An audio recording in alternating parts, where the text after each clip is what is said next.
Hello, dear listener, and welcome back to this quiet corner of history.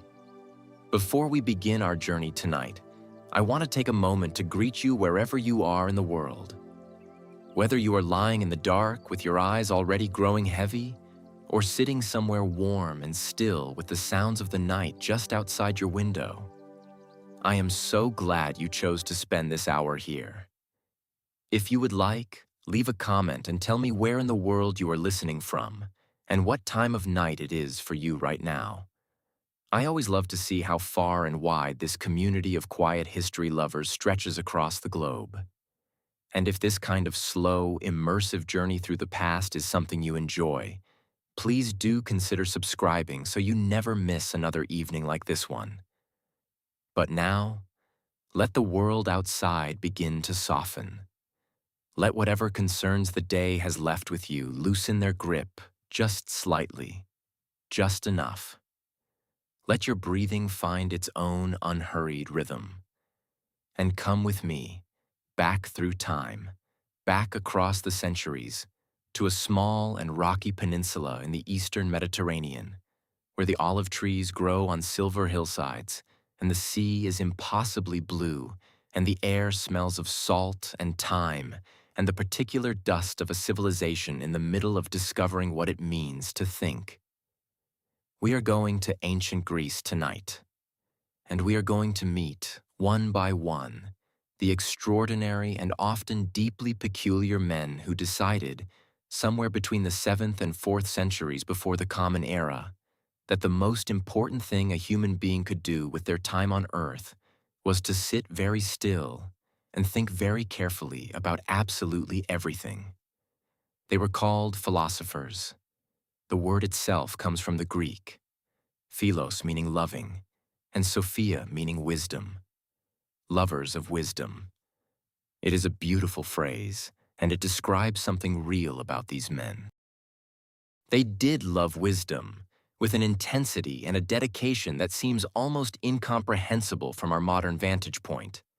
Where knowledge is something we carry in our pockets and can access in seconds, and yet somehow seems harder to actually hold on to than it did for men who had to work out every idea from first principles, in the open air, arguing with anyone willing to argue back. But they were also, and this is perhaps the thing that makes them most fascinating and most human, deeply strange, magnificently, committedly, sometimes aggressively strange. They had habits that their contemporaries found baffling and that we, 25 centuries later, still find baffling, though perhaps for different reasons. They argued about whether motion was possible. They slept in large clay jars.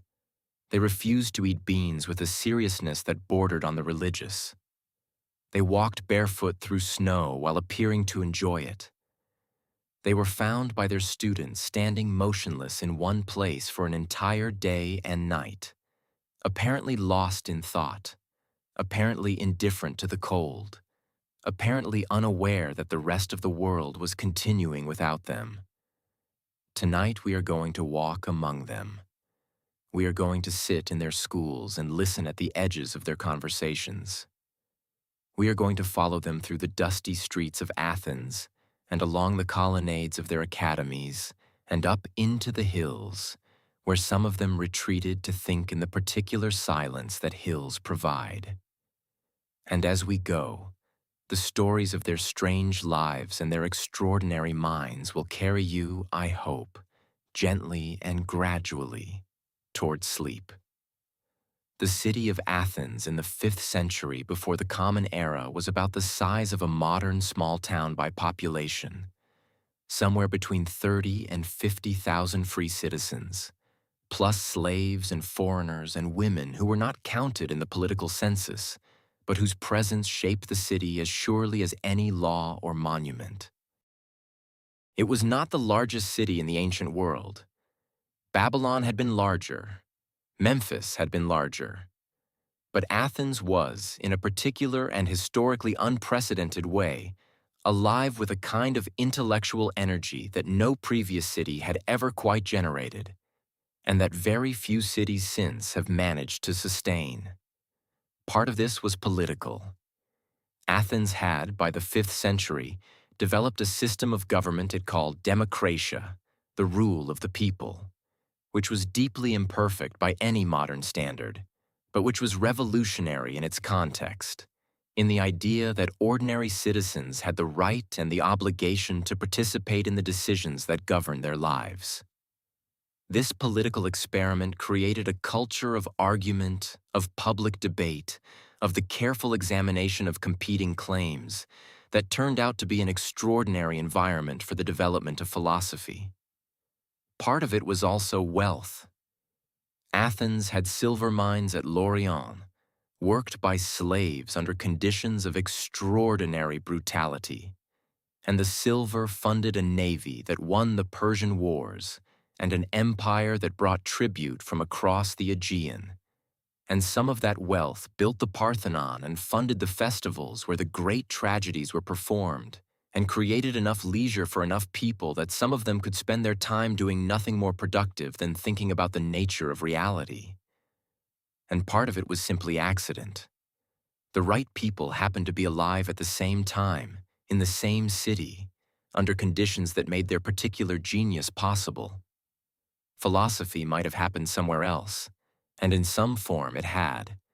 The thinkers of early India and China were working on comparable questions at roughly comparable times, through very different methods and with very different conclusions. But philosophy, as we in the Western tradition have inherited it, happened in Athens. And it happened because of a chain of extraordinary individuals who we are going to meet tonight, one by one, as the night deepens and the world grows quiet around you. Let us begin at the beginning. Or rather, let us begin before the beginning, with the men who came before Athens itself became the center of everything, the men who looked at the world and asked, for what may have been the first time in human history, not why things are the way they are, but what things are made of. What is the fundamental substance of reality? What, underneath all the variety and change and complexity of the world, is actually there?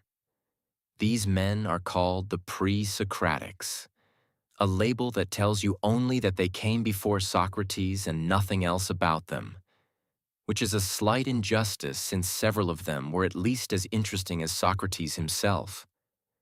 They lived mostly not in Athens, but in the Greek colonies along the coast of what is now Western Turkey, a region called Ionia, and on the islands of the Aegean, and in the Greek settlements of southern Italy and Sicily, where the sea trade brought ideas from Egypt and Mesopotamia and Persia, along with the goods that filled the warehouses. The first of them, by common agreement, was a man named Thales of Miletus, who lived in the early 6th century before the Common Era, and who is traditionally credited with being the first person in the Greek world to attempt a naturalistic explanation of the universe, an explanation that did not rely on gods or myths, but on observation and reason. Thales proposed that the fundamental substance of all things was water. Everything that exists is made of water in some form or another, water in its various states and transformations accounting for the apparent diversity of the world. This sounds simple now, almost childishly simple, but it was not a simple idea in its context. It was a revolutionary move, the move of a mind that had decided to look for a single underlying principle behind the apparent complexity of experience, and to find that principle not in divine will, but in natural substance. Whether Thales was right about water is obviously not the point. The point is that he asked the question in a particular way, a way that assumed the world was the kind of thing that could be explained, that had an underlying order that a human mind could in principle discover. Thales was also, apparently, a man of remarkable practical intelligence. He is said to have predicted a solar eclipse that occurred in 585 BCE, which would have required considerable astronomical knowledge. He is said to have advised the Ionian Greek cities on political matters and military strategy. He apparently knew how to measure the height of the Egyptian pyramids by measuring their shadows. And he is the subject of one of the oldest philosopher jokes in existence, which goes like this. Thales was walking along one night looking at the stars, as was apparently his habit, and he fell into a well. A nearby Thracian serving woman laughed and said that here was a man so eager to know what was in the sky that he could not see what was at his feet. This story is told by the philosopher Plato about 2 centuries after Thales' death, and it has the quality of a joke that has been told many times and refined in the telling, and it captures something real about the philosophical temperament, the way that the pursuit of abstract knowledge can coexist, sometimes awkwardly, with the ordinary demands of navigating the physical world. Thales had students, as most Greek philosophers did, and one of his students was a man named Anaximander, who took his teacher's project of finding a fundamental substance underlying all things and immediately complicated it in an interesting way. Anaximander was not satisfied with water. Water, he argued, is itself one thing among others, not more fundamental than air or fire or earth. If the fundamental substance of all things were any one of these 4 elements, he reasoned, it would long since have consumed the others. There must be something else, something more basic, something without the specific qualities of any particular substance, from which all the specific things of the world arise and to which they return. He called this thing the apeiron, the boundless, or the infinite, and it is one of the more remarkable conceptual moves in the history of philosophy. Anaximander was proposing an abstract principle as the foundation of physical reality, something that cannot itself be observed or touched or tasted, but whose existence can be inferred from the order and variety of the world. This is not water. This is something much stranger and much more difficult to hold in the mind, and Anaximander held it there with a confidence that seems almost modern. Anaximander also had some interesting ideas about the origins of living things. He proposed that the first animals arose from moisture, that early forms of life were like fish, and that the ancestors of human beings were once creatures that lived in water and only later came to land. This is not evolution in the modern sense, and Anaximander had none of the mechanisms that Darwin would identify 24 centuries later. But the general direction of the thought, the idea that the current forms of life are not the original forms, that living things have developed from simpler or different earlier forms, is striking enough that some historians of science have wanted to see in Anaximander an ancient ancestor of evolutionary thinking. What we know for certain is that Anaximander produced a book, one of the first works of Greek prose, which is now almost entirely lost. We have only fragments, preserved as quotations in later philosophical works, and from those fragments we can see enough to know that Anaximander was a genuinely original thinker, not merely a clever elaborator of his teacher's ideas, but someone who pushed the project of understanding the world through reason into new and stranger territory. Another of the pre-Socratic thinkers whose strangeness deserves particular attention is Heraclitus of Ephesus, who lived around 500 BCE and who was, even by the standards of ancient philosophers, remarkably difficult to get along with. Heraclitus was known in his own time as the Obscure, a nickname that referred both to the style of his writing and to his deliberate cultivation of difficulty, his apparent belief that ideas worth having should not be too easily available to those who had not earned them. He wrote, or is said to have written, a single book which he deposited in the temple of Artemis at Ephesus, and which was already famous in antiquity for being nearly incomprehensible. What we have of it is a collection of fragments, aphorisms really, short, dense, compressed statements that have kept philosophers arguing for 2,500 years about what they actually mean. One of the most famous says, In translation, that you cannot step into the same river twice, because new waters are always flowing. Another says that everything is in flux, that the only constant is change itself, that what appears to be stable and permanent is actually a temporary configuration of forces in constant motion and transformation. Heraclitus also believed that the underlying principle of the universe was not water or the boundless but fire. A fire that was not the ordinary fire of a hearth, but a kind of cosmic fire. A principle of transformation and energy and change that he sometimes called the logos, the word or reason or principle, the rational order underlying the apparent chaos of experience. What made Heraclitus strange to his contemporaries was not just his philosophy, but his manner. He was, by all accounts, deeply contemptuous of the opinions of ordinary people, and he did not bother to conceal this contempt. He wrote that the many are bad and few are good, and that the opinions of the crowd are like children's toys. He said that he had investigated himself and found nothing of use, which was either false modesty or a very dark joke. He rejected the kind of polymathia, the wide learning in many subjects that his contemporaries admired, arguing that the accumulation of many different facts without understanding their underlying unity was a waste of time. What mattered was not knowing many things, but grasping the one thing, the logos, the principle that unified all things. In later life, Heraclitus retreated from the city of Ephesus entirely and went to live in the mountains, eating nothing but herbs and grass. This did not, apparently, do his health any good.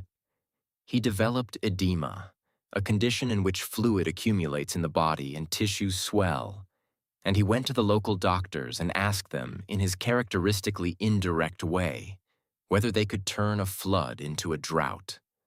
The doctors did not understand what he was asking. Heraclitus therefore decided to treat himself and buried himself in a cowshed in the hope that the warmth of the manure would draw the fluid from his body. It did not. He died there, or shortly after. He was about 60 years old. This story has the quality, which many stories about ancient philosophers have, of being possibly invented to illustrate a philosophical point. A man who believed that all was fire, dying in a cowshed trying to cure a condition that was essentially an excess of water, buried in warmth, killed by a miscalculation. It is too neat to be certainly true. But ancient biography was not always careful about the distinction between what happened and what would have been fitting if it had happened. And so we are left with the image of Heraclitus in his cowshed, the most ornery philosopher of antiquity, going out on his own perverse terms. Very different in temperament, though not in strangeness of personal habits, was Pythagoras of Samos, who lived in the later 6th century before the Common Era, and who may be the most influential thinker in all of ancient philosophy, despite the fact that we know almost nothing about him with any certainty. Pythagoras wrote nothing. Everything we know about him comes from later sources, many of them writing centuries after his death.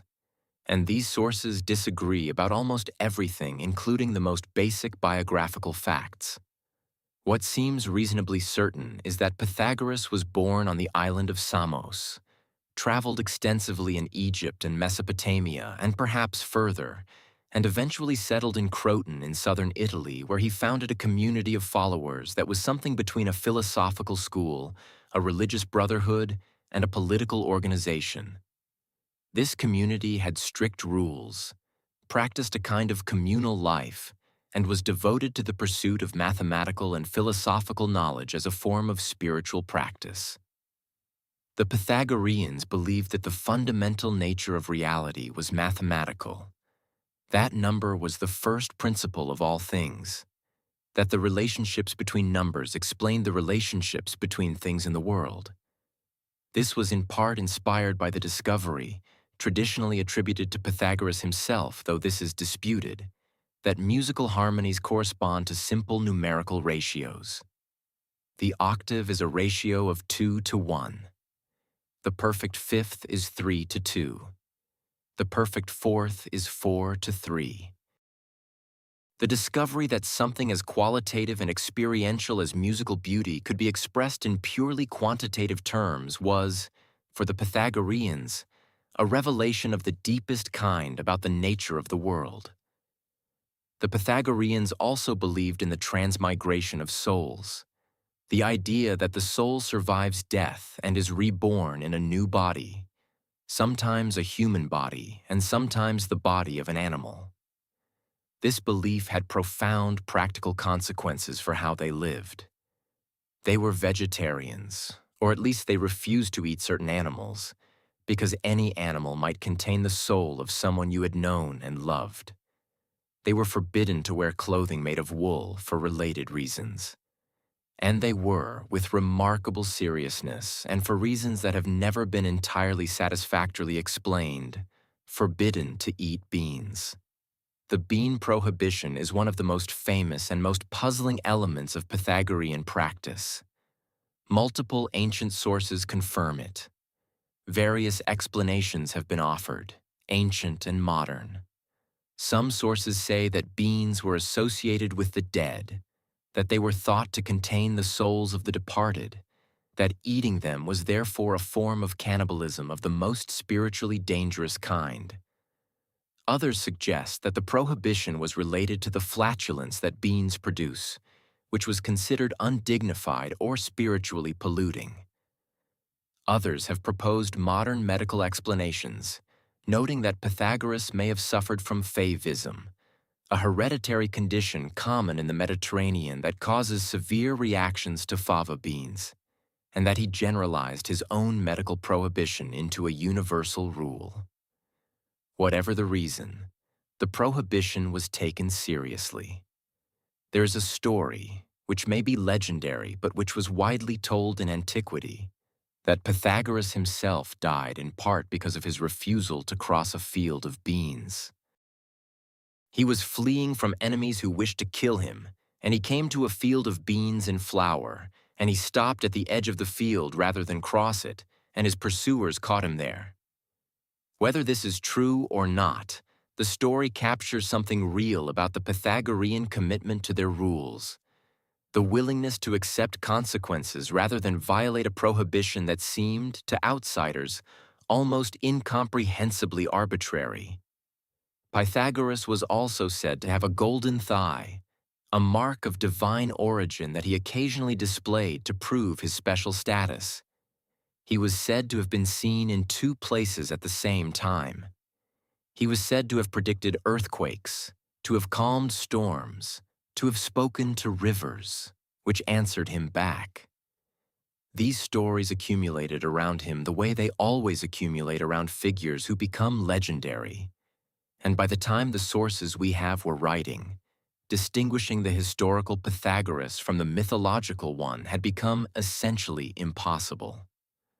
What is not in doubt is the lasting influence of his mathematical and philosophical ideas. The Pythagorean theorem, the relationship between the sides of a right triangle, bears his name, though it was almost certainly known before him.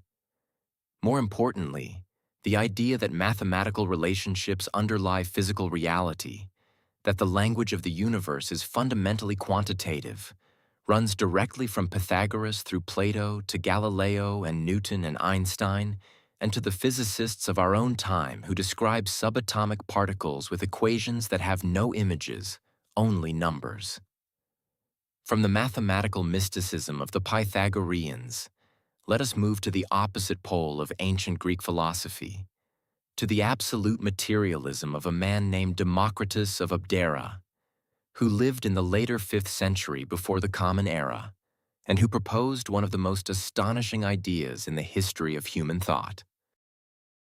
Democritus, building on work begun by his teacher Leucippus, proposed that all matter is composed of tiny, indivisible particles moving through empty space. He called these particles atoms, from the Greek atomos, meaning uncuttable, indivisible. Everything that exists, everything that we see and touch and smell and taste, is made of atoms of different sizes and shapes moving through void, combining and separating and recombining in patterns that produce the appearance of the stable objects we experience in the world. This is, in its broad strokes, correct. The atomic theory of matter that modern chemistry and physics have developed is not Democritus's theory in its details, but the fundamental insight that matter is made of discrete particles, and that the properties of things emerge from the properties and arrangements of those particles, is the same insight that underlies all of modern physics and chemistry. Democritus arrived at this conclusion not through experiment, which he could not have performed with the tools available to him, but through reasoning, through the argument that if matter were infinitely divisible, division could never stop, and if division never stopped, there would be nothing there, which is absurd. Therefore, there must be a smallest particle. Democritus extended this atomic theory to everything, including the soul, which he argued was made of particularly fine, round, smooth atoms that moved through the body and produced consciousness and sensation. He extended it to the gods, whom he thought were real, but were made of atoms like everything else, and were therefore neither immortal nor omnipotent, but simply more powerful and longer-lived than ordinary beings. He extended it to perception, arguing that objects shed thin films of atoms that enter our sense organs and produce our sensory experiences. He was also, apparently, a very cheerful person. He is known in the tradition as the laughing philosopher, in contrast to Heraclitus, who is sometimes called the weeping philosopher, and ancient sources describe him as finding human affairs so absurd that he could not help laughing at them. He lived, according to some sources, to an extreme old age, perhaps 100 years, maintaining his good humor and his intellectual productivity to the end. Near the very end of his life, when his eyesight was failing and he could no longer see well enough to work, he is said to have deliberately blinded himself completely on the grounds that the distractions of sight interfered with thought. Whether this is true is unclear, but it captures something of the Democritean philosophy, the idea that the inner life of the mind is more important and more real than the outer world of sensory experience. His work is almost entirely lost. We have fragments, quotations in other authors, summaries, but the many books he wrote, which ancient sources describe as covering mathematics, physics, music, medicine, ethics, and many other subjects, have not survived. This is one of the great losses of ancient literature, and it was in part a deliberate loss. Plato, who had enormous influence on which ancient texts were preserved and which were allowed to disappear, apparently did not think highly of Democritus, and according to some ancient sources wanted his books burned, which did not quite happen, but whose influence helped ensure that Democritus's ideas survived only in fragments while Plato's own work survived complete. And now we come to Socrates, the most famous philosopher of antiquity, and perhaps the strangest man who ever lived in Athens, which is saying something given the competition. Socrates was born in Athens around 470 BCE, the son of a sculptor named Sophroniscus and a midwife named Phanerete. He worked as a sculptor himself when young, at least according to some sources, and there was apparently a group of statues of the Graces on the Acropolis that was attributed to him. But at some point he gave up whatever craft or work he had been doing and began spending his days in the streets and the agora and the gymnasiums of Athens, talking to people. He talked to everyone, to politicians and generals and craftsmen and poets and young aristocrats and old men and merchants, and anyone who would stand still long enough to be talked to. He talked about virtue and justice and piety and courage and knowledge, about what it means to live a good life, about whether virtue can be taught, about whether the people who claim to know important things actually knew them or only thought they did. He was relentless and patient, and apparently impossible to discourage or embarrass. And he made many enemies while also gathering around him a devoted group of younger men who followed him through the streets and recorded or remembered his conversations and tried to understand what he was doing. What he looked like, we know from multiple descriptions. He was short and stocky, with a flat nose and wide nostrils and protruding eyes and thick lips, a face that multiple sources compared to that of a satyr, a mythological creature associated with ugliness and appetite, the very antithesis of the idealized Greek male beauty. He went barefoot, in all weathers. He wore the same rough cloak throughout the year. He was apparently indifferent to physical comfort in a way that his students both admired and found slightly unnerving. At the symposia, the formal dinner parties that were the primary social institution of Athenian aristocratic life, he could drink larger quantities of wine than anyone else and show no effect, which was either a gift or evidence of an extraordinary tolerance developed through regular practice. He also had a habit that is perhaps the most frequently cited example of his eccentricity. He would, without warning and without apparent cause, stop whatever he was doing and stand completely still, lost in what appeared to be deep thought. These episodes could last for minutes or hours. On at least one occasion, according to a speech given by his student Alcibiades and recorded by Plato, Socrates stood motionless from one morning to the following dawn, a full night and day, while other people slept and woke around him. When the sun rose, he said a prayer to the sun and went away. No one knew what had happened in those hours. No one dared ask. Socrates himself said that he sometimes heard a divine voice, a daimonion, which warned him away from certain actions. This voice never told him what to do, only what not to do, and it spoke to him at intervals throughout his life. He took it very seriously. Whether this was a metaphor for the voice of conscience, or a genuinely mystical experience, or something else entirely, we cannot know. But he reported it consistently and without embarrassment, and his students accepted it as a characteristic feature of the man, one of the things that made him strange in ways that seemed, in his case, to be connected to his remarkable qualities rather than in opposition to them. His method of philosophical inquiry is known as the elenchus, or the Socratic method, and it works like this. Socrates approaches someone who is known or believed to know something important, someone who is reputed to understand courage or justice or piety or some other significant concept. He asks them to define it. They give him a definition. He asks them questions about the definition. The questions reveal that the definition is inadequate, that it fails to account for some case or some implication. They offer a revised definition. The questions reveal that this is also inadequate. This goes on until the interlocutor either gives up in frustration or confesses that they do not actually know what they thought they knew. This is often where Socrates stops, having demonstrated the inadequacy of the assumed knowledge without himself providing the correct answer. This was, as you might imagine, not always received well.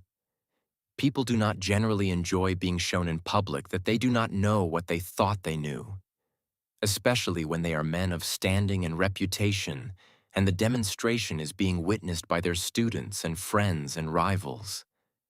Socrates accumulated enemies at a rate that should perhaps have worried him more than it did. He described his own role in Athens as that of a gadfly, a stinging insect that keeps a horse awake and moving by irritating it. He was, he said, the fly that kept Athens from becoming complacent and self-satisfied, and the horse might sometimes wish the fly would go away, but the horse needed the fly more than it knew. His personal habits were remarkable in other ways too. He was genuinely poor, not merely indifferent to wealth, but actively uninterested in acquiring it, at a time when Athens was becoming increasingly wealthy, and the acquisition of property and status was becoming increasingly central to civic life. He took no fee for his conversations, in contrast to the sophists, the professional teachers of argument and rhetoric who were his contemporaries and rivals, and who charged substantial fees for their instruction. He said he had nothing to teach, since he knew nothing, and therefore could not charge for what he did not possess. His wife, a woman named Xanthippe, is described in later tradition as a shrew, a difficult and combative woman who made Socrates' domestic life miserable. Whether this tradition is accurate or whether it is a product of misogyny that blamed the wife for the domestic disorder produced by a husband who spent his days talking to strangers and brought no income home is impossible to determine from our sources. What is clear is that they had 3 children, and that Socrates was in some respects a devoted husband and father, choosing at the end of his life to remain in Athens and accept death rather than go into exile and deprive his family of his presence.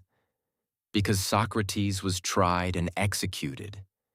This is the fact around which his entire life is, in retrospect, organized. The fact that makes him different from all the other eccentric philosophers we have been meeting and will continue to meet tonight.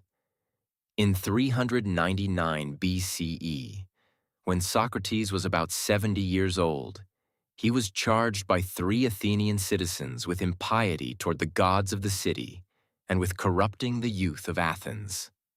These charges were politically motivated, at least in part, arising from the aftermath of Athens' defeat in the long and catastrophic Peloponnesian War, and from the association of Socrates with several young aristocrats who had gone on to do terrible things. But they were also, in a sense, not entirely unfair. Socrates had spent 40 years questioning the foundations of Athenian religious and moral life, had openly expressed skepticism about the gods, had corrupted the certainties of the young men who followed him whether or not he had intended to, and had refused to stop doing any of these things despite numerous warnings. He was convicted by a jury of 501 Athenian citizens by a relatively narrow margin and sentenced to death. He could have proposed an alternative penalty that the jury might have accepted, exile perhaps, or a large fine. He proposed instead a fine so small as to be insulting, and then jokingly suggested that perhaps the penalty should be free meals at the public expense, an honor usually reserved for Olympic athletes and military heroes. The jury, many of whom had voted for conviction reluctantly, were irritated enough by this to vote for death by a larger margin than had voted for conviction. He died by drinking hemlock, a poison that produces a slow paralysis that begins in the feet and moves upward through the body until it reaches the vital organs.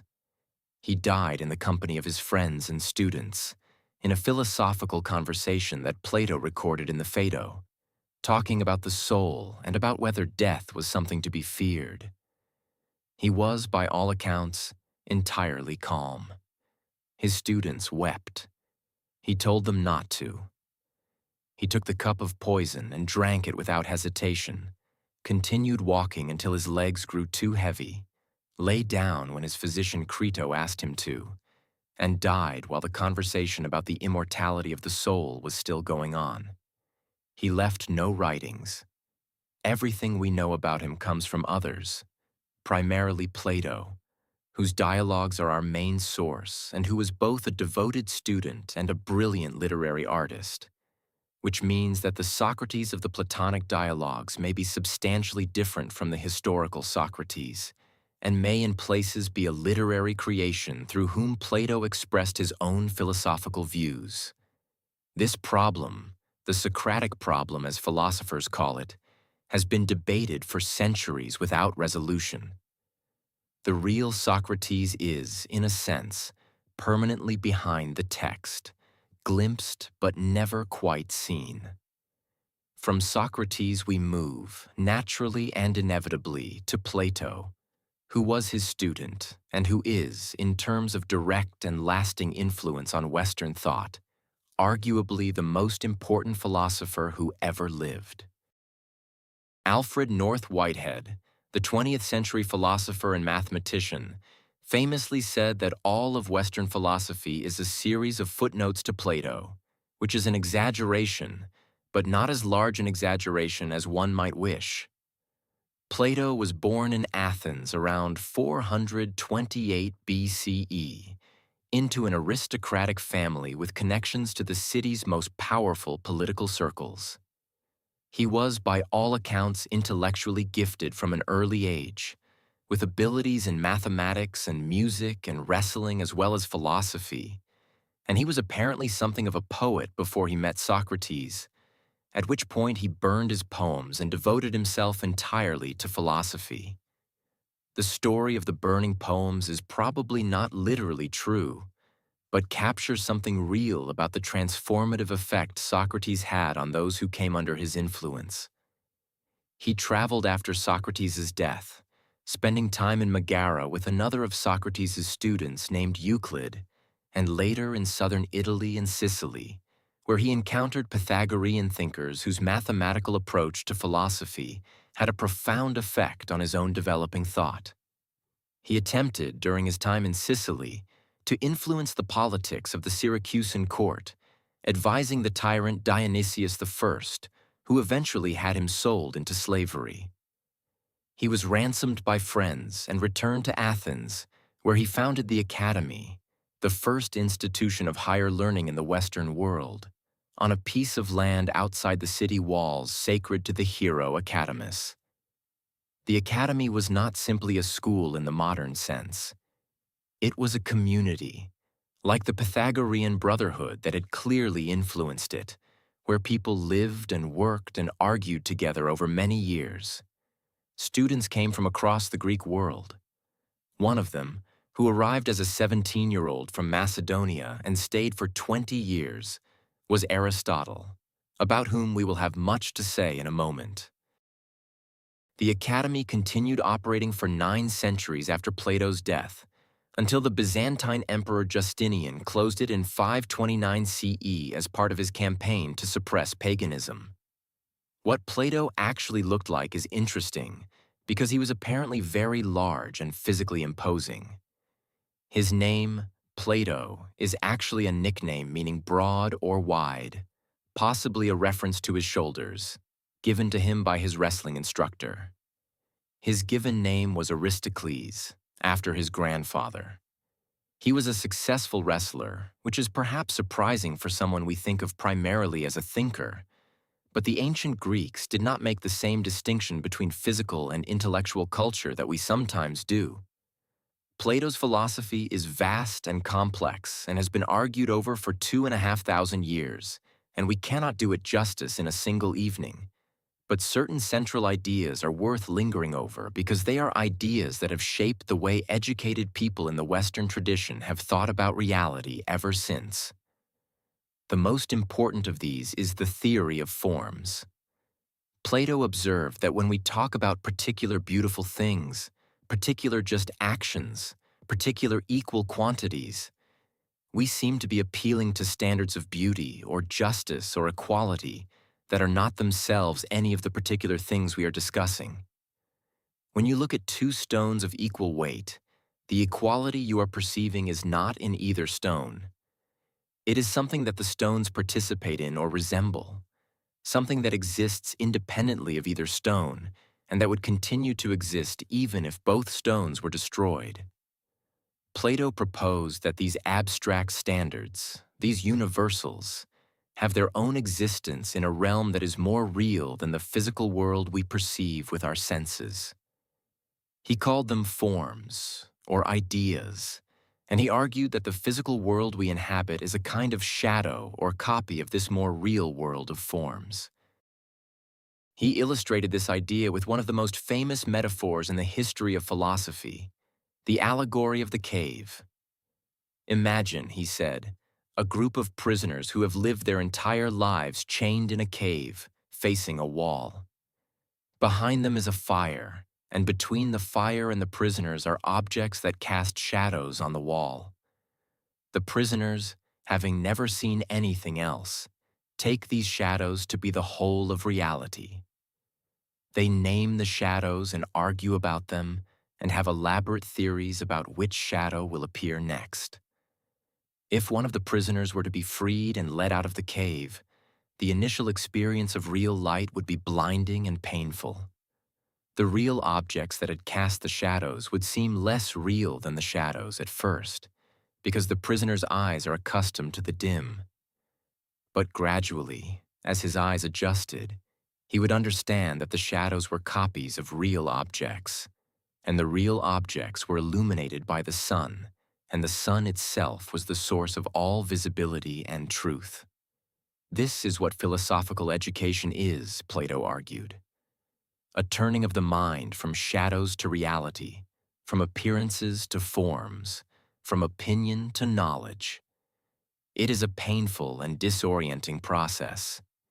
It requires years of mathematical training, because mathematics deals with abstract objects that are closer to the forms than anything in the physical world. It requires dialectical reasoning, the philosophical conversation that Socrates modeled, that takes ideas apart and rebuilds them until their underlying structure is visible. And it requires a long time and a certain natural aptitude, and not everyone who undertakes it will succeed. Plato had unusual personal habits of his own, though they are less colorful than those of some of his predecessors and successors. He was, apparently, quite particular about the atmosphere in which he worked, preferring early mornings and quiet spaces. He ate moderately and avoided excess.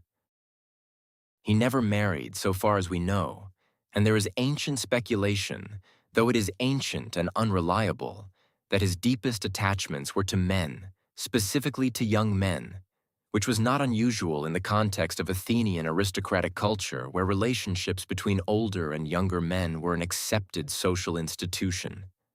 The dialogues are full of these relationships, full of the erotic charge between Socrates and his young admirers, and Plato's description of philosophical desire as a form of love, of the philosophers striving toward the forms as a kind of erotic longing for beauty itself, seems to reflect something personal as well as philosophical. He died at what was, for the ancient world, the remarkable age of 80. And according to one ancient source, he died at a wedding feast, which is either a fitting or an ironic end for a man who seems to have been so devoted to the life of the mind that the ordinary social ceremonies of his fellow citizens were more spectacle than participation for him. Others say he died in his sleep, which is perhaps the most fitting death for a man who spent so much of his life arguing about the soul's fate after the death of the body. His student Aristotle is in many ways the most extraordinary figure in this already extraordinary cast of characters. Born in 384 BCE in the small city of Stagira in northern Greece, Aristotle was the son of a physician named Nicomachus, who was court physician to the king of Macedonia, which meant that Aristotle grew up in close proximity to the Macedonian court and developed from an early age both an interest in the natural world, influenced by his physician father, and a facility for moving among powerful people that would serve him well throughout his life. He came to Plato's academy in Athens at the age of 17 and stayed for 20 years, first as a student and later as a teacher, and his relationship with Plato was one of the most consequential in intellectual history. The two men were very different. Plato was interested in the abstract and the mathematical, drawn to the forms, committed to the idea that the physical world was a lesser copy of a higher reality. Aristotle was interested in the concrete and the particular, fascinated by the actual variety of living things, committed to the idea that form and matter were inseparable, and that reality was to be found in the particular things of the world, rather than behind or above them. After Plato's death, Aristotle left Athens. He spent some time on the island of Lesbos, where he conducted the biological observations that were to become some of his most enduring scientific work. He dissected fish and invertebrates and studied the development of chicken embryos with a patience and a meticulousness that would not be surpassed for nearly 2,000 years. He observed that dolphins and whales breathe air, that they give birth to live young, that their anatomy is more like that of land mammals than of fish, and he concluded that they should therefore be classified differently from fish. He was right. He would not have said he was right by luck. Then came the moment that connects him to world history. In 343 BCE, King Philip of Macedonia, who was in the process of conquering the Greek city-states one by one, invited Aristotle to come to his court as a tutor for his 13-year-old son. The son's name was Alexander. He would later be called the Great. What the tutorials between Aristotle and the future conqueror of the known world were like, we do not know in detail. They lasted for 3 years, until Alexander was ready to begin his military career. Alexander apparently retained an interest in natural history throughout his campaigns, sending specimens of unusual plants and animals back to Aristotle from the various parts of the world he was conquering. Aristotle retained his connection to the Macedonian court, which had complex effects on his later position in Athens and on the circumstances of his death. When he returned to Athens after the tutorial and his time as a wandering scholar, he founded his own school, the Lyceum, which he ran for 13 years. The Lyceum was different from the academy in several respects. It was physically organized around a covered walkway, a peripaidos, and Aristotle apparently liked to lecture while walking, which gave his school and his followers the name Peripatetics, the walkers. Whether this walking was a philosophical preference, a way of thinking through ideas in motion, or simply a physical habit of a man who found sitting still difficult, we do not know, but it became one of the most characteristic images of ancient philosophy. The figure of the teacher in motion, the students following, the ideas worked out in the space between steps. After Alexander's death in 323 BCE, the political situation in Athens became dangerous for anyone associated with the Macedonian connection. Aristotle, remembering what had happened to Socrates and apparently unwilling to give Athens a second opportunity to commit a crime against philosophy, left the city. He said, with a dry wit that echoes across the centuries, that he was departing so that Athens might not sin a second time against philosophy. He died the following year in Chalcis, apparently of a stomach ailment. He left behind a body of work that is staggering in its scope and influence. Logic, physics, metaphysics, biology, psychology, ethics, politics, poetics, rhetoric. These are not just books on these subjects. They are, in many cases, the founding texts of entire disciplines, the first systematic attempts to organize these fields of inquiry, the places where the questions that still organize these disciplines were first clearly formulated.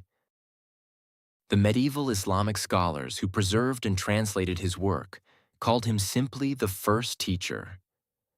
Thomas Aquinas, who absorbed his work into medieval Christian theology, called him simply the philosopher. The definite articles say everything about the scale of the influence. As a human being, Aristotle was apparently somewhat less eccentric than some of his contemporaries, though eccentricity is relative in a group that includes Diogenes, whom we will meet shortly. He dressed well, wore rings, and was concerned with his personal appearance in a way that some ancient sources found excessive for a philosopher. He spoke with a lisp. He had a close relationship with his slave Hermias, whom he eventually freed, and whose niece or adopted daughter Pythias he married. When Pythias died young, he formed an attachment to another woman, Herpyllis, with whom he had a son named Nicomachus, after his own father. In his will, which survives, he asked that he and Pythias be buried together, made detailed and considerate provisions for his household, including his slaves, and asked that a stone statue of his mother be erected, since she had died when he was young, and no monument had yet been raised to her. He also left instructions about the preservation of his manuscripts, a detail that feels poignant given how much of ancient literature we have lost, and how much depends on exactly these kinds of instructions being carried out carefully. His work survived in a complicated way, passing through several hands and several close calls with destruction before they were edited and published in the 1st century BCE by a scholar named Andronicus of Rhodes, whose editions are essentially what we have today. But we have not yet met the strangest philosopher of ancient Greece. For that we must turn to Diogenes of Sinope, called the Cynic, who lived in Athens and Corinth in the 4th century BCE, and who represents a kind of extreme conclusion of certain Socratic principles taken to a point that even Socrates might have found excessive. Diogenes was born in Sinope, a Greek colony on the Black Sea coast of what is now Turkey, and was forced to leave when his father, who managed the city's mint, was accused of defacing the coinage, either through fraud or through some kind of philosophical experiment whose precise nature is not recorded. Diogenes himself may have been involved. He arrived in Athens and sought out the philosopher Antisthenes, who had been a student of Socrates and who taught a philosophy of extreme self-sufficiency and the rejection of conventional values, which appealed to Diogenes enough that he wanted to study with him. Antisthenes, who was apparently not always welcoming to students, threatened to strike him with his staff. Diogenes said, "Strike me if you like, but you will not find a stick hard enough to drive me away." Antisthenes was impressed and took him as a student. What Diogenes drew from Socrates through Antisthenes was the idea that virtue was the only good, and that virtue was a matter of living in accordance with nature rather than in accordance with the conventions of society. He pushed this idea to its absolute limit. He rejected wealth and property not merely by being indifferent to them, but by actively dispossessing himself of everything. He lived, as the most famous story about him has it, in a large ceramic storage jar, a pythos, in a public space in Athens. He wore a single rough cloak. He begged for his food. He performed in public without embarrassment every bodily function that other Athenians performed in private, eating where he was hungry, sleeping when he was tired, urinating and defecating in public places, and apparently masturbating in the agora on the grounds that this too was a natural function, and there was no rational basis for treating it differently from eating or drinking. He carried a small lamp, and in daylight he would walk through the streets of Athens carrying the lit lamp, and when people asked him what he was doing, he said he was looking for an honest man. He never found one, or at least never said he had. This image, the philosopher with the lamp in daylight, looking for an honest man, has been reproduced in paintings and statues across the centuries and remains one of the most instantly recognizable images in the history of philosophy, which says something about the lasting power of a good philosophical prop. His relationship with Alexander the Great is one of the most famous anecdotes in ancient biography and deserves to be told slowly. Alexander, who was by all accounts genuinely interested in philosophy and genuinely admired Diogenes, went to visit him in Corinth, where Diogenes was living at the time. He found the philosopher lying in the sun.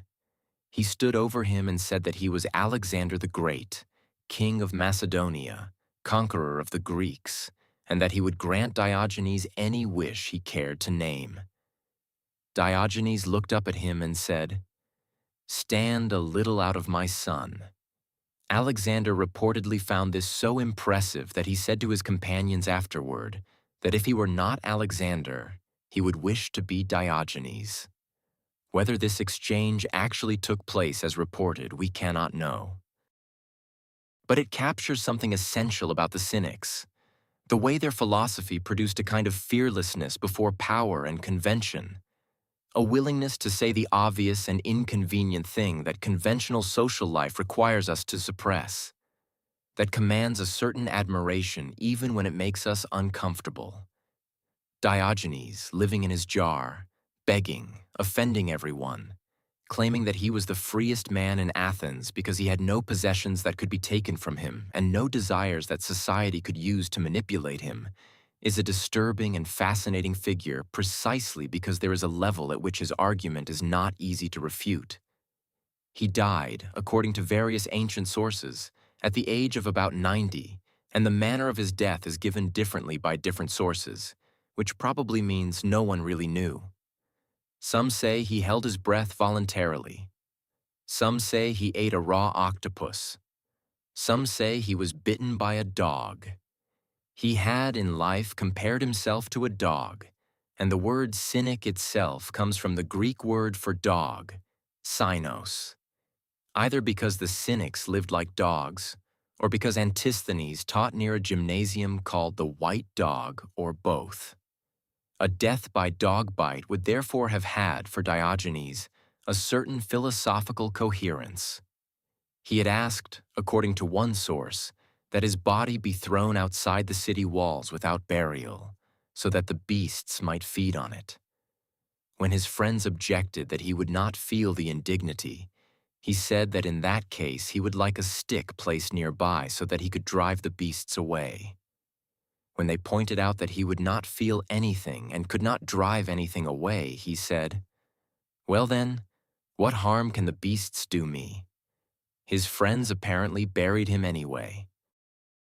Alongside Diogenes in our gallery of the genuinely eccentric must stand Empedocles of Acragas, who lived in Sicily in the mid-5th century BCE, and who may have been the most flamboyantly strange philosopher in the ancient world, which in a competition that includes Diogenes is saying a great deal. Empedocles proposed that reality was composed of 4 fundamental elements: earth, water, fire, and air, combined and separated by 2 fundamental forces that he called love and strife. Love brings things together. Strife drives them apart. The world as we know it is in a constant state of partial mixing and partial separation, driven by the alternating dominance of these 2 forces.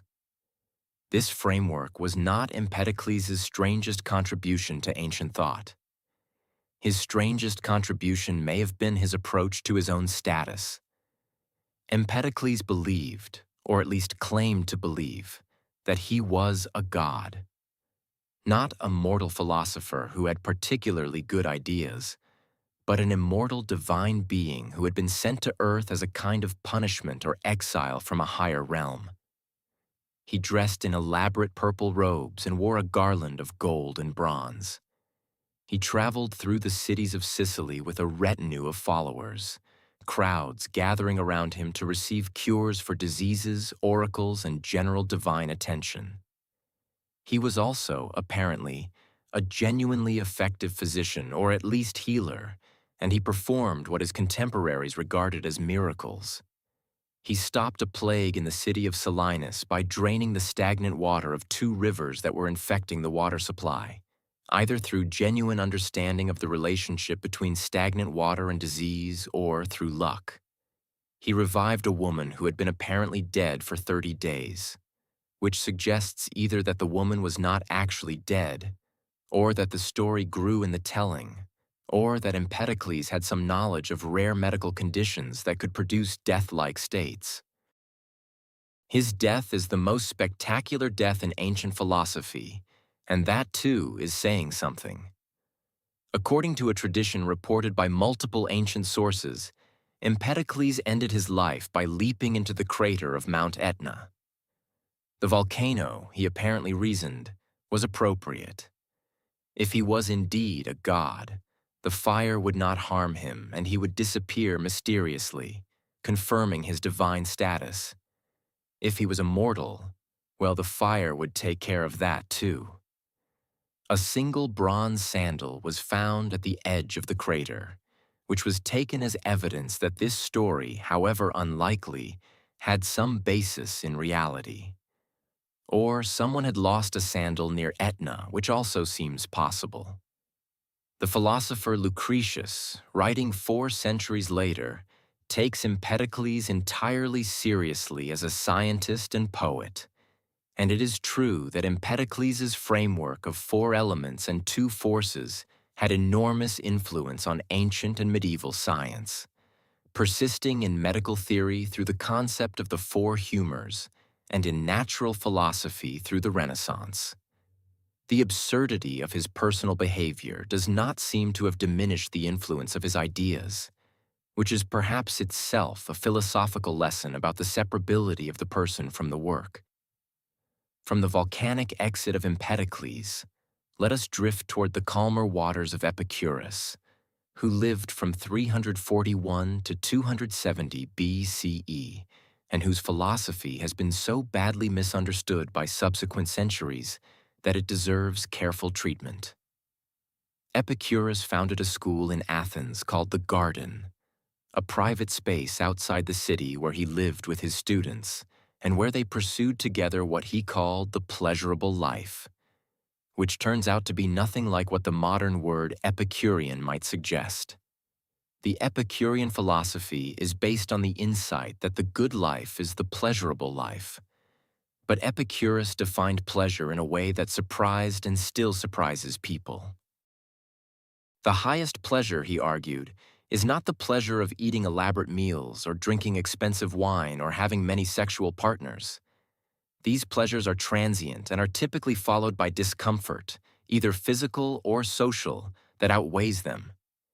The highest pleasure is a state of tranquility, a condition of the soul in which one is free from pain and free from anxiety. A calm and stable contentment that once achieved is not subject to the fluctuations that more intense pleasures bring. To achieve this state, Epicurus argued, one needed very little. Simple food, good friends, philosophical conversation, and freedom from the conventional anxieties that, driven by the pursuit of wealth and fame and political power, most people spend their lives accumulating. He himself lived very simply in the garden, eating bread and olives and drinking water, and he claimed to be perfectly happy, which his many letters, some of which survive, seem to confirm. He also argued extensively against the fear of death, which he saw as the source of much of human misery. Drawing on the atomism of Democritus, he argued that the soul is made of atoms, and that when the body dies, the atoms of the soul disperse, which means that there is no afterlife and no posthumous punishment, and therefore nothing rational to fear from death. When we are alive, death is not present. When death is present, we are no longer alive to experience it. Therefore, death is nothing to us. This argument has been found both convincing and deeply unsatisfying by people across the centuries, depending on what they are actually afraid of. Epicurus himself died of kidney stones, a condition that produces intense and sustained pain, and his last letter, written on the day of his death to a friend, says that his bodily sufferings are at their worst, but that his joy and philosophical conversation with you outweighs everything. This may be the most impressive death scene in ancient philosophy, not because he died in peace, as Socrates did, but because he died in apparent agony while maintaining that the pleasures of friendship and thought were sufficient compensation. Let us not leave the Stoics unmentioned, for their philosophy and their strange habits complete the picture. Stoicism was founded by a man named Zeno of Citium, who came from the island of Cyprus and arrived in Athens after a shipwreck, having been a merchant before the sea took his cargo and redirected his life toward philosophy. He taught in a public place called the Stoa Poikile, the painted porch, which gave his school its name. The Stoic philosophy holds that the universe is organized by a rational principle, which they called the Logos, or sometimes Zeus, that is present in all things and constitutes the underlying order of reality. Human beings share in this rational principle, and virtue consists of living in accordance with reason and nature. External circumstances, wealth and poverty, health and sickness, honor and disgrace, are not good or bad in themselves. They are indifferent. What matters is only how we respond to them, and our response is always within our control. This philosophy produces, in its most extreme adherents, a remarkable indifference to what ordinary people consider important. Cato the Younger, the Roman Stoic, walked barefoot in summer heat and winter cold as a philosophical exercise, to accustom himself to indifference to physical sensation. Marcus Aurelius, the philosopher emperor, who was perhaps the most powerful man in the world at the time he wrote, repeatedly reminded himself in his private journal that he was dust, that his empire was a speck in the cosmos, that all the things he was striving for were worthless compared to virtue, and that he should be grateful for whatever came and indifferent to whatever was taken away. The founder Zeno himself was, according to ancient sources, a man of extreme physical austerity and personal oddity. He ate very little and slept on the ground. He was lean and dark and apparently rather gloomy in appearance, with a crooked neck that ancient portraits confirm. He lived to old age without apparent illness, and when he finally died, he had simply fallen and broken a toe on leaving a lecture. And he struck the earth and said, "Coming, coming, why do you call me?" and died on the spot, apparently by holding his breath, which ancient sources took as evidence of his contempt for continued existence. Whether a philosopher can actually die by holding his breath is a question that modern physiology would answer in the negative. But the story illustrates the Stoic commitment to the idea that the wise man exits life when the time is right, without distress, without attachment. The skeptics deserve a mention too.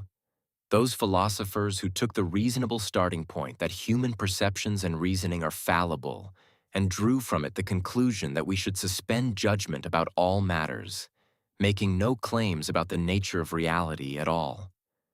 Pyrrho of Elis, who founded the skeptical school in the late 4th century BCE, and who had accompanied Alexander on his campaigns into India and may have been influenced by Indian philosophical traditions there, apparently lived his suspension of judgment with considerable commitment.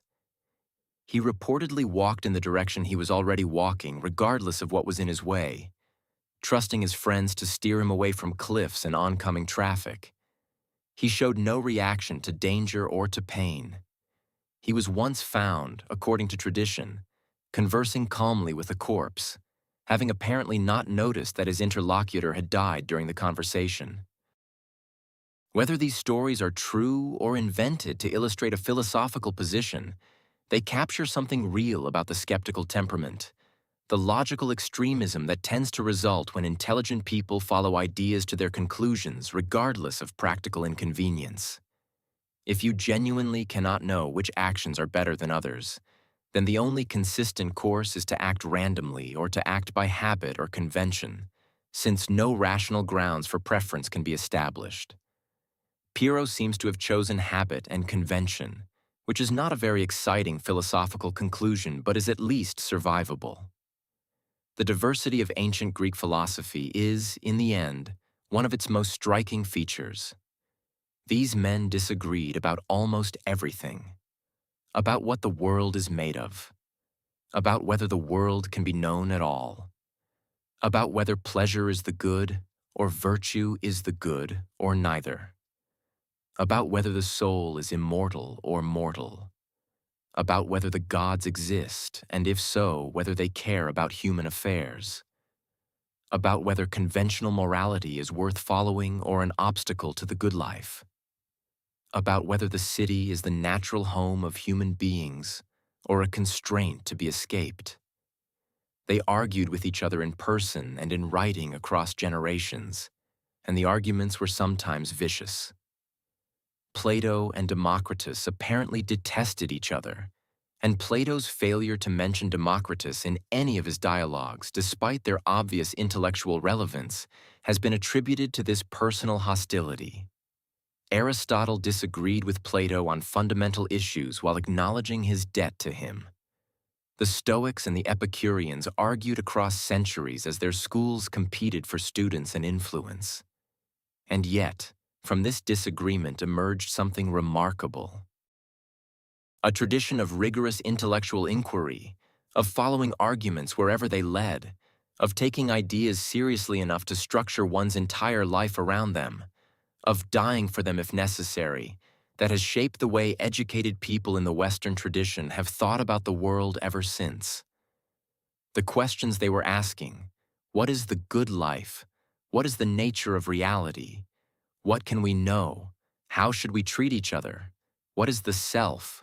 What happens to us after death? Are still the questions. They are still being asked. They have not been answered, not to everyone's satisfaction, in 25 centuries of sustained effort, which is either a counsel of despair or evidence that these are genuinely the most difficult and most important questions that human beings can ask, the ones worth spending a life on. Before we let the night carry us towards sleep, there are a few more remarkable figures in this gallery of ancient thought who deserve to be known, whose lives and habits and ideas add further texture to the already extraordinary tapestry of Greek philosophy. Let us linger a little longer in Athens and its world, because the night is long and the stories are good and there is more to tell. Consider for a moment Anaxagoras of Clazomenae, who came to Athens in the middle of the 5th century BCE and became, for a time, the intellectual companion of the great Athenian statesman Pericles.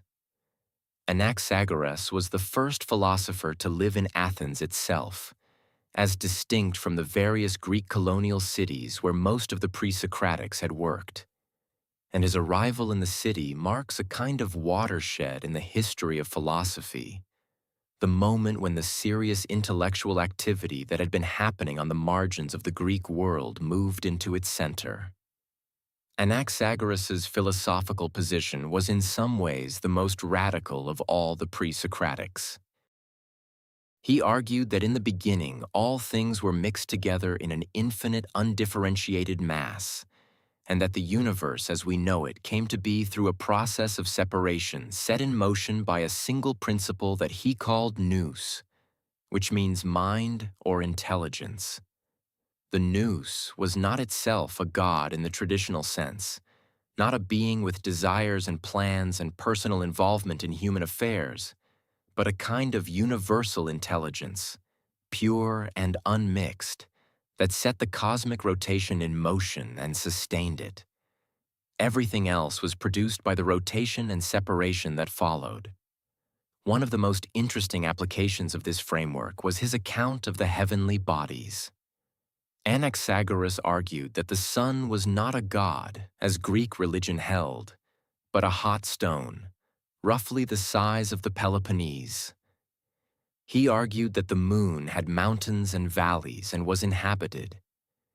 He argued that the stars were fiery stones that we could not feel their heat from because they were so far away. These were extraordinary claims for the 5th century BCE, and they got him into trouble. He was prosecuted for impiety, the same charge that would later be leveled at Socrates, and he escaped conviction only through the influence of Pericles, who was powerful enough to secure his release.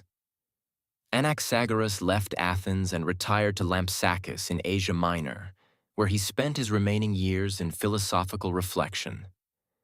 When he died, the people of Lampsacus asked him if he had any final requests. He said he would like it if, every year on the anniversary of his death, the children of the city were given a holiday from school. This request was apparently granted, and the annual holiday was still being observed in antiquity centuries after his death. It is a charming final request, evidence of a man who had spent his life thinking about the largest possible questions and who ended by thinking of the children who would come after him and giving them a day to play.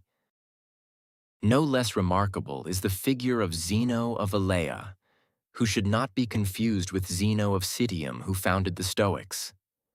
Zeno of Elea was a student of Parmenides, one of the most difficult and important of the pre-Socratics, who had argued that genuine being is one, unchanging and motionless, and that the apparent multiplicity and change of the physical world is an illusion. Zeno's contribution was to construct a series of arguments, known as Zeno's paradoxes, designed to show that motion is impossible and that common sense beliefs about space and time lead to logical contradictions. The most famous of these paradoxes involves a race between Achilles, the fastest runner in Greek mythology, and a tortoise. If the tortoise is given a head start, Zeno argued, Achilles can never catch it.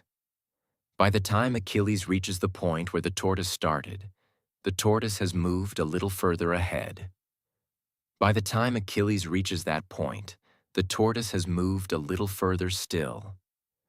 The gap between them keeps halving, and since there are infinitely many halving steps to complete, Achilles can never complete them all, and therefore can never catch the tortoise. This argument is clearly wrong in practice, since fast runners do catch slow ones. But it took mathematicians until the development of the calculus by Newton and Leibniz in the 17th century to explain precisely why it was wrong, and it took further developments in the mathematics of infinite series to give a fully rigorous answer to Zeno's challenge. Zeno was apparently also a man of considerable physical courage. He was involved in a plot against a tyrant in his city, was captured, and was tortured to reveal the names of his co-conspirators. He refused to name anyone. According to one version of the story, he bit off his own tongue and spat it at the tyrant rather than risk speaking under the pressure of pain. According to another version, he bit off the tyrant's ear. The specific detail varies, but the general picture of extraordinary stubbornness under pressure is consistent across sources. He was a man who took his principles seriously in exactly the way a philosopher who had spent his life arguing about the nature of reality and the importance of following arguments to their conclusions might be expected to take them. We should also spend time with Xenophanes of Colophon, one of the earliest Greek thinkers to criticize the anthropomorphism of Greek religion in a way that sounds startlingly modern. Xenophanes observed that different peoples imagined their gods in their own image. The Ethiopians made their gods black and flat-nosed. The Thracians made their gods blue-eyed and red-haired. If horses and oxen could draw, he said, they would draw their gods looking like horses and oxen. This critique, made in the 6th century BCE, anticipates by centuries the kind of cross-cultural analysis of religion that we associate with the modern social sciences. Xenophanes was himself a wandering poet and philosopher who spent much of his life moving between the Greek cities of the Mediterranean, reciting his own verses at the symposia of various aristocratic hosts. He lived, by his own account, to extreme old age, more than 90 years, and maintained his intellectual productivity throughout. In old age, he apparently wrote a lament about growing old that has survived in fragments, expressing not the horror of death, but the ordinary human sadness of a body wearing out while the mind remains active. The frustration of wanting to keep thinking and talking when the physical vessel is becoming less cooperative.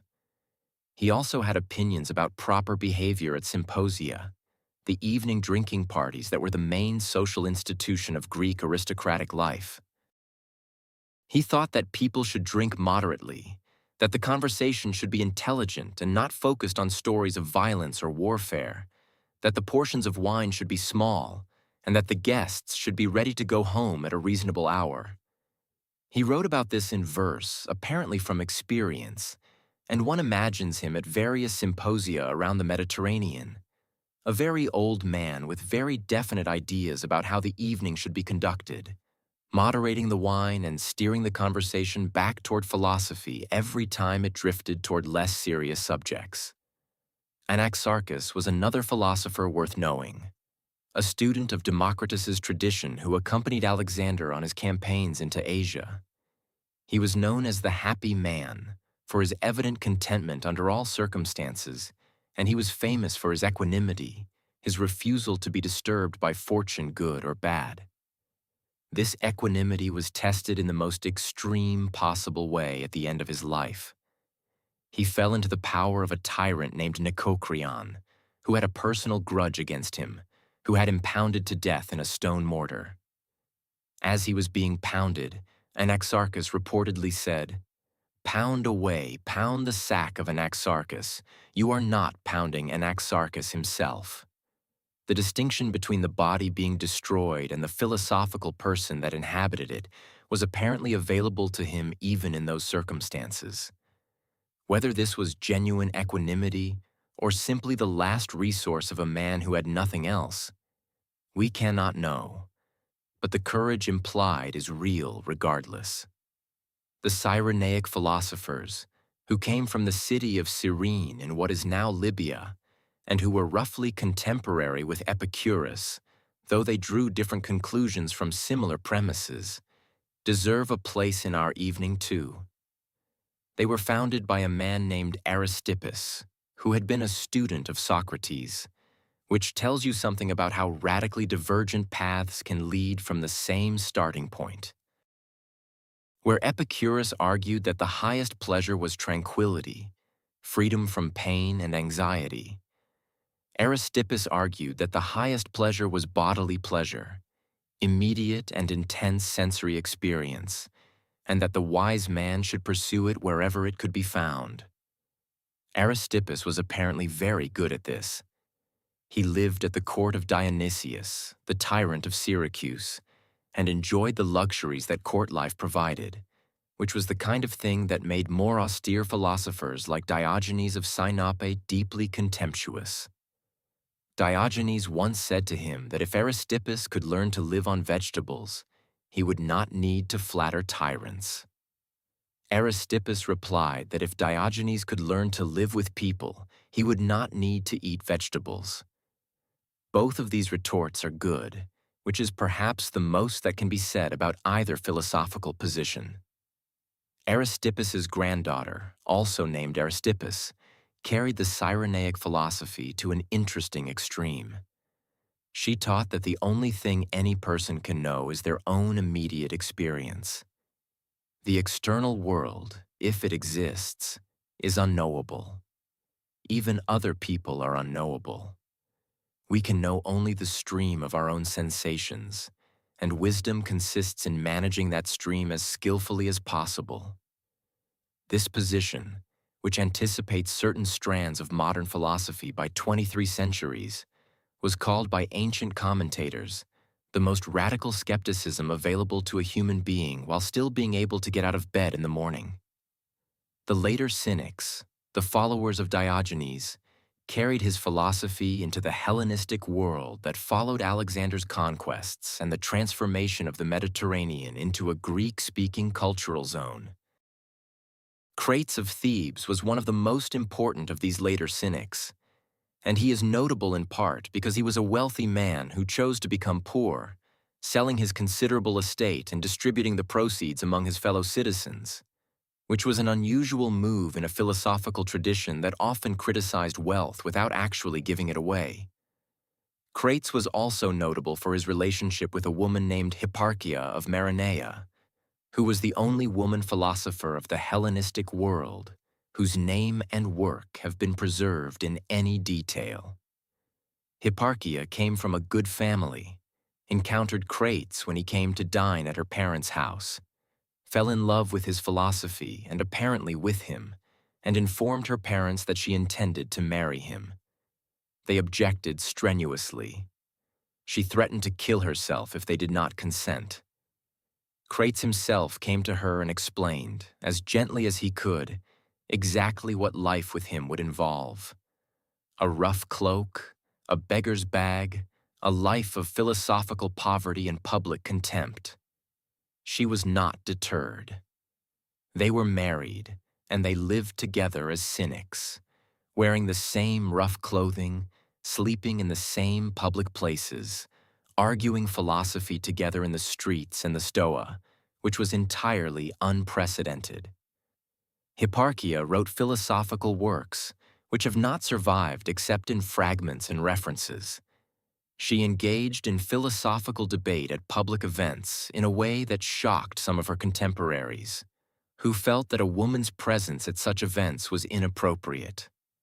When one philosopher named Theodorus challenged her, pointing out that she should be at her loom rather than arguing philosophy, she replied that she had decided the investment of time in philosophical education was better than the investment of time in weaving, and invited him to show her the flaw in her reasoning.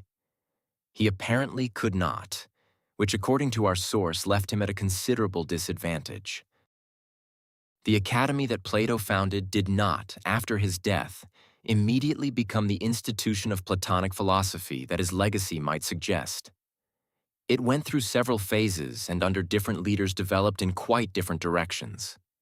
One of the most interesting of Plato's successors as head of the academy was a man named Arcesilaus, who lived in the 3rd century BCE and who turned the academy in a dramatically skeptical direction, arguing that we can know nothing with certainty and should therefore suspend judgment on all questions. This was a remarkable position for the head of a school founded by a man who had proposed an elaborate theory of the forms and the immortality of the soul, and it provoked considerable controversy. Arcesilaus was apparently charming and witty and popular, which helped him survive the controversies his philosophical position generated. He was also known for his generosity with money and his discretion in personal affairs. He had a weakness, according to our sources, for wine, which he consumed in quantities that his students found both impressive and slightly alarming. But he maintained his philosophical composure under all circumstances, arguing with skill and good humor that since nothing could be known, the best course was a cheerful and engaged skepticism that took nothing too seriously and found something of interest in every position. Theophrastus of Lesbos, Aristotle's closest student and his chosen successor as head of the Lyceum, is known to us primarily through 2 surviving works. One is a massive botanical treatise that remained the standard reference on plants for nearly 2,000 years.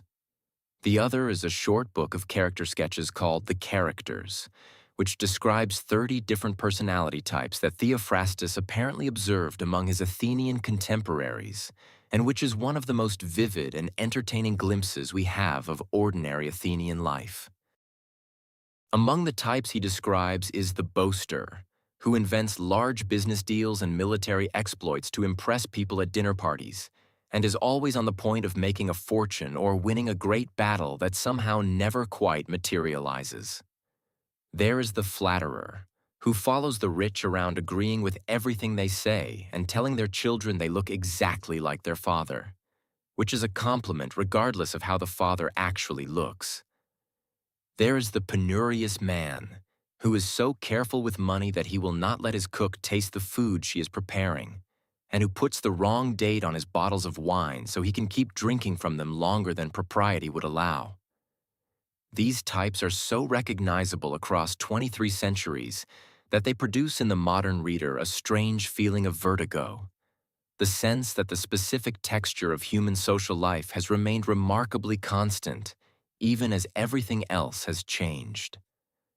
Theophrastus himself lived, according to ancient sources, to the age of 85 or more, and his death scene is one of the more quietly poignant in ancient biography.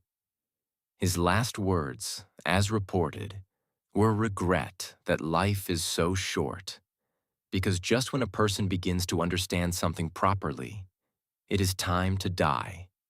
He said this had always seemed to him the greatest injustice, not cruelty or political oppression or natural disaster, but the simple fact that human wisdom requires more time to develop than a human life provides.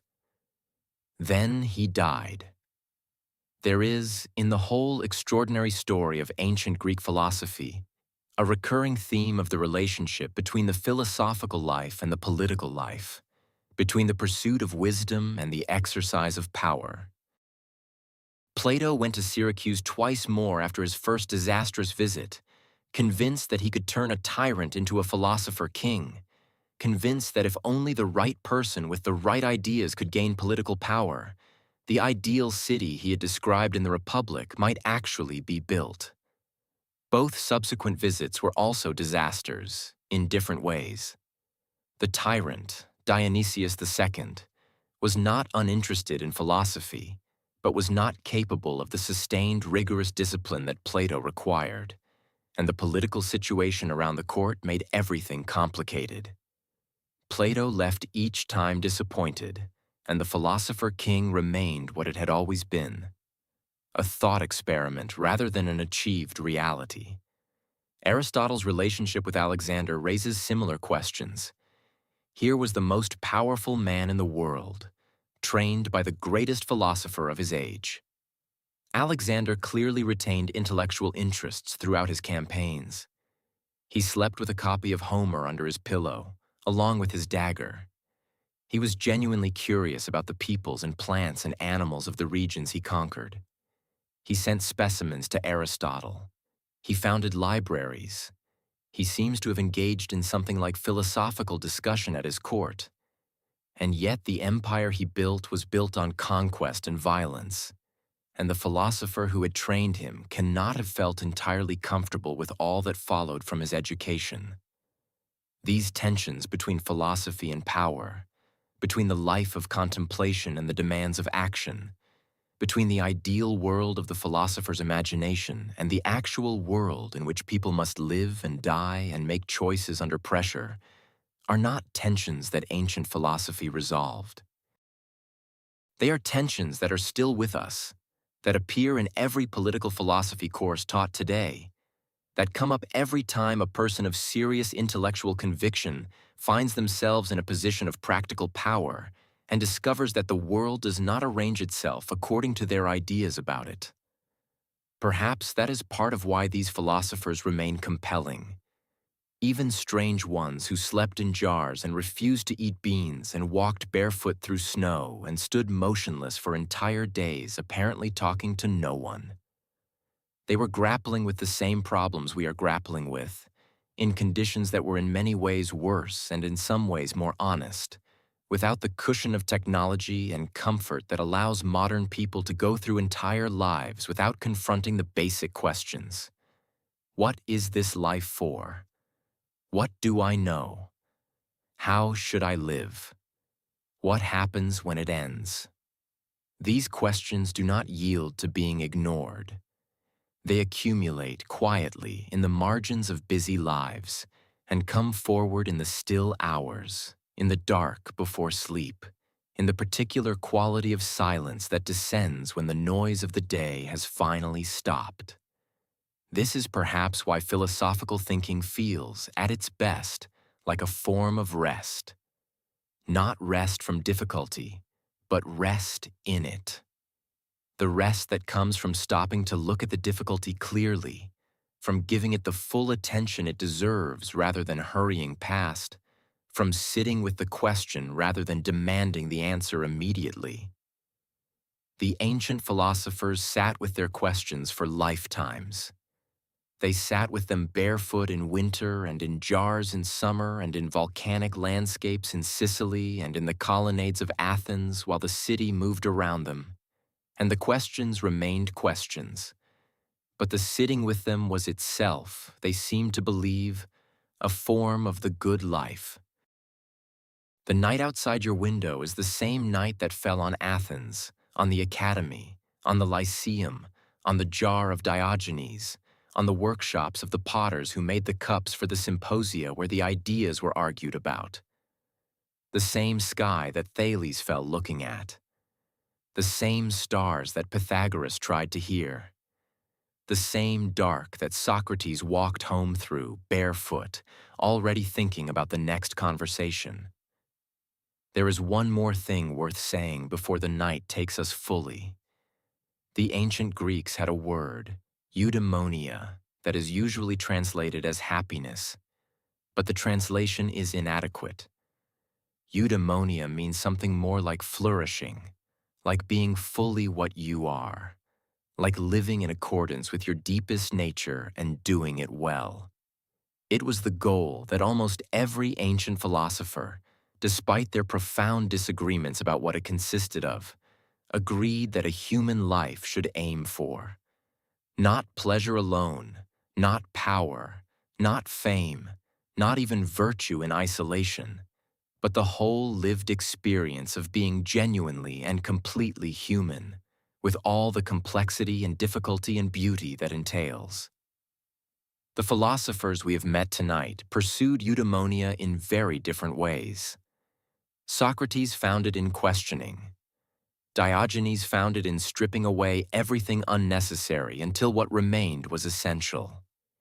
Epicurus found it in simplicity and friendship. Aristotle found it in the full exercise of every human capacity, intellectual and moral and social. The Stoics found it in the cultivation of virtue regardless of external circumstances.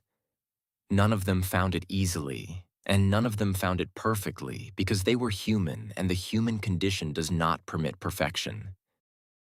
But they found it genuinely in the sense that their lives were shaped by the pursuit of something real rather than something illusory, and the records they left behind continue to shape the lives of people who have never heard of Stagira or Sinope or Abdera, but who find themselves, in the quiet hours, asking the same questions.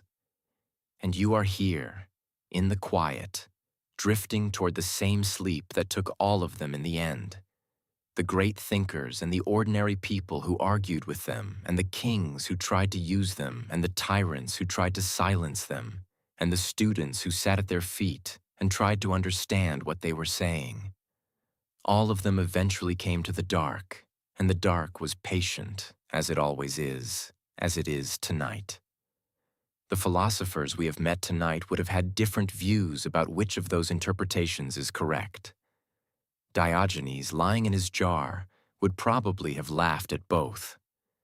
Socrates, stopping to think on the way home from a dinner party, might have stood still for a very long time and then said, gently and with evident pleasure at the complexity of the problem, that we need to think about this more carefully.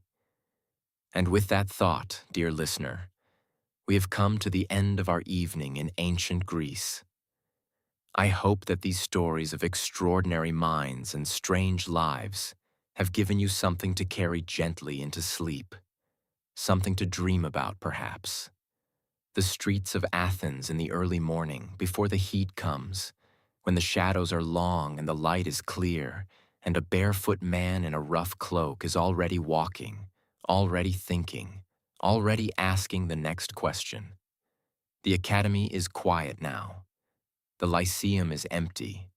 The lamp of Diogenes has gone out.